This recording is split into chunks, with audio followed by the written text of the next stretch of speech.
SMT Nation, we back. Two stories to look at today. In this video specifically, we're going to focus on this Verizon story here about the See Here Now festival and the heavy usage over the course of a couple of days at this event. And then the second thing, which is not typically something we cover on the channel, it makes its way on there occasionally. We're going to talk about StarLink and bad news. It's slowing down. All right, first story we'll talk about here, the Verizon one. Link is in the description for the original article. See Here Now Music Festival took place at Asbury Park, New Jersey. Waterfront, it's the fourth edition, took place between September 17th and 18th. 25 performances across 3 stages. And according to the data, Verizon customers' 5G usage is up 166% in 2022 compared to last year. All right, so the usage over the course of those 2 days went from 895 gigs last year to 2.4 terabytes this year. Total Verizon customers used 10.8 terabytes over the data over the 2 days, making it a 23% increase from last year. For context, 10.8 terabytes of data is equal to one person streaming over 2 million songs for 7.5 years. Okay, cool, I guess. All right, so it says here they were tracking Verizon customer usage over the 5G ultra-wideband network. And I'm not really sure if it says here specifically, but it says super fast speeds of up to 914 megabits during the event. This sounds like C-band, I think. Might have been millimeter wave there, not really sure. But the 5G ultra-wideband service from Verizon is a very important capacity layer. It probably was the only reason why this network was able to hold up during this event. Additionally, it says here for the customers that were in attendance, they were connected to 2 cells on wheels. Within the industry, they call these cows. They basically are vehicles that go on to sites and locations where customers need the additional capacity boost. And usually, in the cases where things are effective, it pretty much leaves the macro sites in the area unadulterated, right? And then the users that are on those sites pretty much are stuck to these, you know, capacity supports. So voice calling, texting, data using for apps and live streaming and stuff looks like it probably held up pretty good because of that additional support. So this is pretty cool. They were an official partner of the event. That would explain why they had all this additional support with the 2 cell on wheels and having the ultra wideband service. So this is pretty astonishing. You guys, this goes to show you that every year customers are using their devices for more and more things.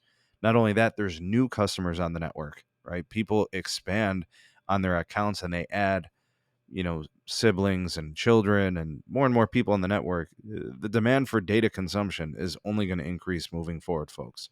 So a 22% increase year to year is pretty realistic. You guys see what happened here at 166% up compared from the last year at this event.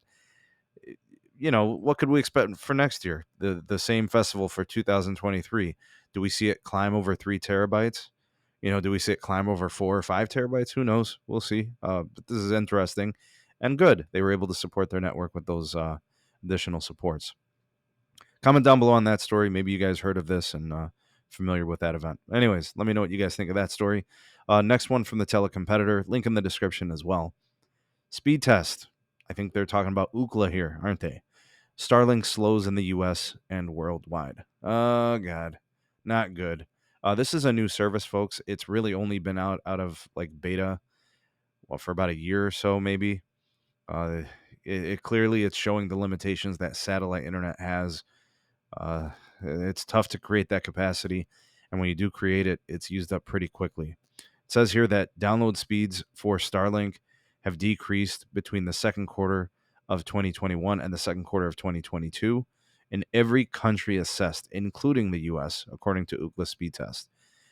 It says here the North America was at least 60 megabits, which speed test said is fast enough for at least one connected device to use all the features and services commonly available. Upload speed slowed as well. Starlink in Puerto Rico, where the company averaged 112 megabit download speed, was the fastest satellite provider in North America. The company average download speed in the U.S. states that it serves was 62.5 megs.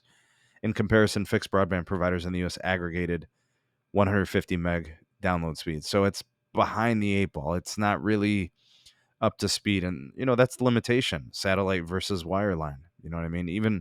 Even some DSL can do better than 60 megabits. On the upload side, fixed broadband upload speeds were faster than satellite speeds in all parts of North America except Mexico. Latency for every satellite provider was higher throughout compared to fixed broadband. Starlink's latency in the US was 48 milliseconds, lowest median latency among satellite providers.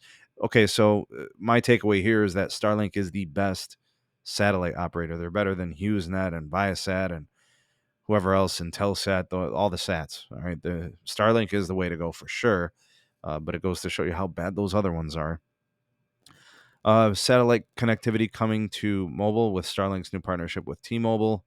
I don't know if that's something I really want to get excited about right now. We'll kind of wait till that plays out. But here is where you guys can kind of see how things are going for SpaceX, right? All right, so here's SpaceX Starlink. Okay, you guys can see that, they get these little peaks every time they add capacity and launch these satellites. And then over time, things start to slow down as they add more users on the network.